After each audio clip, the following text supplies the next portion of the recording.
لیکن بہت بڑی جامع حدیث ہے کہ تصحیح نیت اور نیت کا صحیح ہونا اس پر سارے اعمال کا دار و مدار ہے، بلکہ شریعت محمدی علی صاحب الصلاۃ والسلام اور دین اسلام سب کی بنیاد جو ہے نیت پر ہے۔ اگر ہم بنظر غائب دیکھیں کہ اسلام کے 3 بڑے شعبے ہیں، ایمانیات، اعتقادات، یہ پہلا شعبہ ہے، عقیدے کی درستگی، یقین کی درستگی۔ عقیدہ، اعتقاد، ایمان، یقین، یہ پہلا شعبہ ہے اسلام کا۔ تو اعتقاد اور ایمان بھی تصدیق بالقلب کے بغیر پورا نہیں ہوتا۔ یہاں پہ بھی دل کی نیتوں کا ساتھ چاہیے، تب ایمان مکمل ہوتا ہے۔ صرف اقرار باللسان یہ ایمان کی پوری تعریف نہیں ہے۔ ایمان مکمل اس وقت ہوگا جب ساتھ میں دل کی تصدیق کی مہر ثبت ہوگی۔ اور باقی دوسرا شعبہ جو ہے وہ عبادات اور ریاضات کا ہے۔ تو عبادات اور ریاضات میں کوئی عبادت بغیر نیت کے صحیح نہیں ہوتی۔ اور تیسرا شعبہ، دوسرے شعبے میں نماز، روزہ، زکوٰۃ، حج، سارے اعمال جتنے بھی ہیں عبادت کے، وہ نیت کے بغیر درست نہیں ہوتے۔ اور تیسرا شعبہ جو ہے معاملات اور اخلاقیات کا، یہ گرچہ بغیر نیت کے ادا تو ہو جاتے ہیں، لیکن ثواب نہیں ملتا۔ اگر معاملات ہم نے صحیح کر لیا قانون کے اعتبار سے، اور نیت اگر صحیح نہیں تھی تو پھر ثواب نہیں ملتا۔ ورنہ اس شعبے کے اندر بھی، اخلاقیات اور معاملات کے اندر بھی نیت کی ضرورت پڑتی ہے۔ ان کی بنیاد بھی نیت پر ہے۔ بلکہ اخلاقیات جو حقیقت میں اخلاق کہلاتے ہیں، وہ دل کے جذبات، دل کے ارادے، دل کی نیتیں ساتھ ہوں تو اخلاق مکمل ہیں۔ صرف اوپر کی اسٹائل کا نام اخلاق نہیں ہے۔ جیسے ہم نے مسکرا کر فرضی مسکراہٹ چہرے پہ لا کے ویلکم کر دیا، آؤ بھگت کر دیا کہ آؤ جناب، آؤ صاحب، مسکرا رہے ہیں، یہ اخلاق کے اندر تو آتا ہے، یہ بھی اخلاق کے اندر تو آتا ہے، اخلاق سے باہر نہیں ہے۔ اس کے اوپر بھی جو ہے فضیلتیں ہیں۔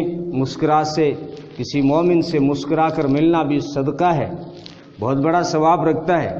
لیکن حقیقی اخلاق یہ نہیں ہے کہ صرف ہم نے بظاہر مسکراہٹ زبان چہرے پہ، ہونٹوں پہ لا دی، بلکہ اخلاق، حقیقت میں اخلاق دل ہی کے جذبات کو، دل کے اندر اٹھنے والی امنگوں کا نام اخلاق ہے۔ اب دل کے اندر اگر برے جذبات ہیں تو اس سے بد اخلاقی کا نام دیا جاتا ہے، اور دل کے اندر اگر اچھے جذبات ہیں، نیک نیتیں، نیک ارادے ہیں، اچھی خواہشیں ہیں، تو اس سے خوش خلقی اور اچھے اخلاق نام دیا جاتا ہے۔ بری چیزیں دل کے اندر اپنے آپ اگتی ہیں، اس کے لیے محنت نہیں کرنی پڑتی۔ جیسے کھیت کے اندر کانٹے دار جھاڑیاں اپنے آپ گھاس وغیرہ اگتے ہیں، اس کے لیے باقاعدہ محنت نہیں چاہیے، بلکہ جتنی محنت چھوڑیں گے اتنے زیادہ کانٹے ہوں گے۔ ایسے ہی دل کے اندر بھی 2 صفتیں، 2 طرح کی صفات پیدا ہوتی رہتی ہیں۔ اگر انسان اپنے دل کے اوپر محنت کرتا ہے تو اس کے اندر اچھی خوبیاں پیدا ہوتی رہتی ہیں، جس سے خوش خلقی یا اچھا اخلاق نام دیا جائے گا۔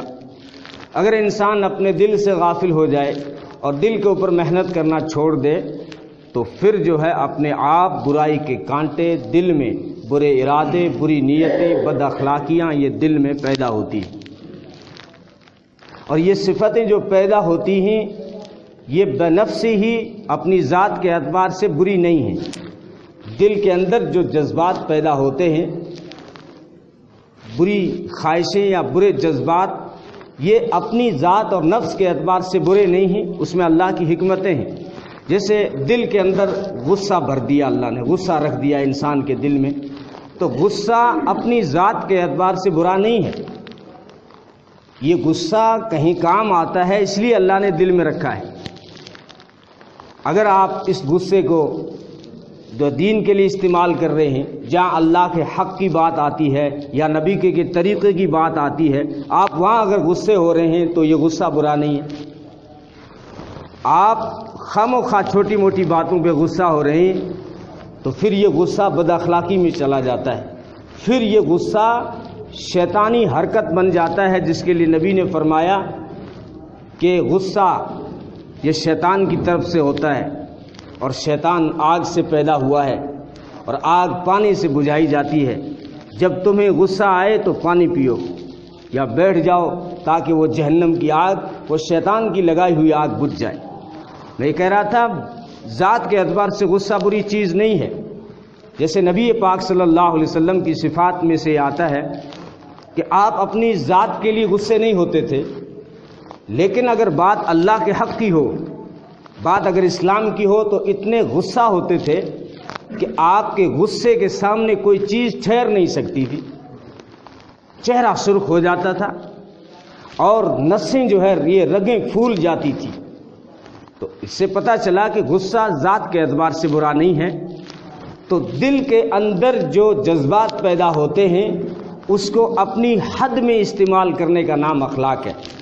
صرف چہرے کی مسکراہٹ کا نام اخلاق نہیں، بلکہ دل کے اندر پیدا ہونے والی صفات کو حد کے اندر استعمال کیا جائے، حد اعتدال کا نام ہی اخلاق ہے۔